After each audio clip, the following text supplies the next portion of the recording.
दुबार मतं आणि त्याचप्रमाणे काही जी मतदार यादीमध्ये इतर मतदारसंघातून वाढवलेली नावं होती.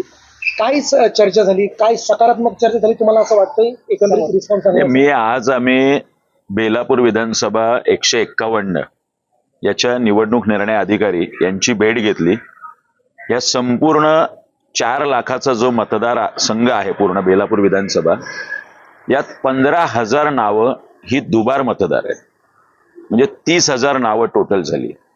त्याशिवाय 18,000 असे मतदार आहे ज्यांचा कुठलाही थांगपत्ता लागत नाही. घरोघरी जाऊन महाराष्ट्र नवनिर्माण सेनेच्या कार्यकर्त्यांनी ही गोष्ट पाहिली, त्या मतदार यादीवर काम केलं. आज 15,000 दुबार मतदार आणि 18,000 बोगस नावं अशी एकूण 33,000 नावांची संपूर्ण यादी तपशिलासह आज आम्ही निवडणूक निर्णय अधिकाऱ्यांना दिली.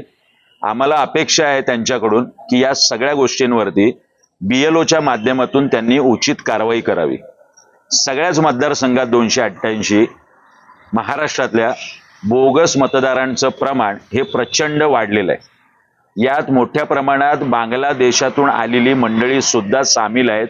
त्यांचे आधार कार्ड इथे स्थानिक स्वराज्य संस्था इथल्या शासकीय यंत्रणांकडून बनवले जातात.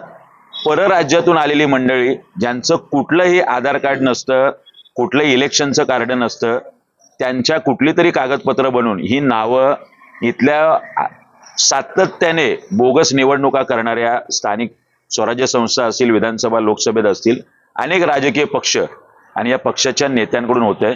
आज ही बाब आम्ही निदर्शनास आणून दिलेली आहे. कारवाईची अपेक्षा आहे. जर नाहीच झालं तर न्यायालयाचे दरवाजे महाराष्ट्र नवनिर्माण सेना नक्की ठोठावेल. हो, आम्ही आता खाजगीत त्यांच्याशी काही 2-4 नावं दिलीत, जे मी आता मीडियात जाहीर करत नाही. 500, 1000, 2000 आणि 5000 रुपये दिली की 200 आणि 500 नावं ऍड केली जातात. अशी सुद्धा BLO मध्ये मंडळी आहेत. अशी सुद्धा या निवडणूक निर्णय अधिकाऱ्यांच्या कार्यालयामध्ये मंडळी आहेत. योग्य वेळी ती नावं मुख्य निवडणूक निर्णय अधिकारी, ठाणे कलेक्टर यांना सुद्धा आम्ही देऊ. सध्याच्या घडीला आम्हाला अपेक्षा आहे की आपण तात्काळ ह्या पुढच्या 2-4 दिवसात प्रत्येक BLOला 1000-1100ची मतदार यादी असते. 2-2, 4-4 वर्ष तो एक BLO त्या मतदार यादीवर काम करतो.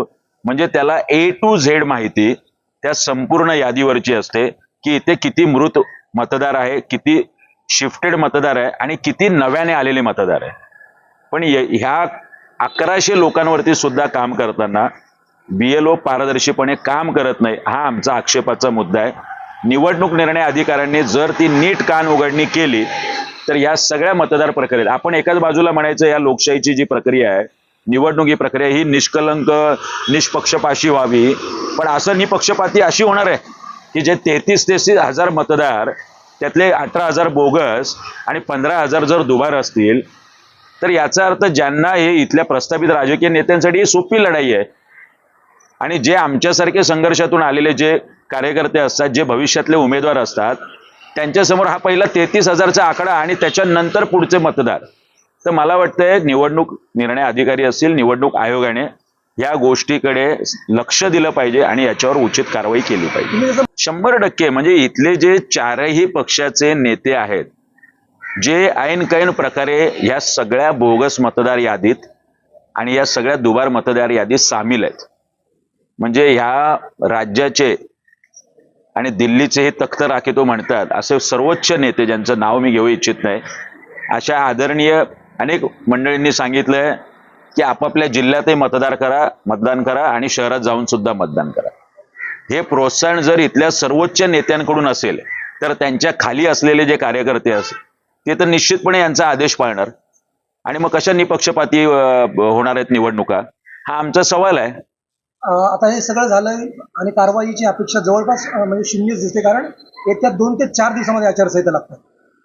मनसे काय स्ट्रॅटेजी घेऊन पुढे जाते? नाही, मला असं वाटतं की जर आजही त्यांनी BLOची बैठक घेतलेली आहे, जर आजही ही मतदार यादी त्यांनी दिली, आम्ही 15,000 नावं दिलीत, म्हणजे प्रत्येक यादीवरती साधारण जी काय असतील 400 याद्या आपण पकडल्या तर साधारणतः 400 याद्यांमध्ये प्रत्येक याद्यांमध्ये जर आपण पकडलं तर ती 40-50-100 नावं.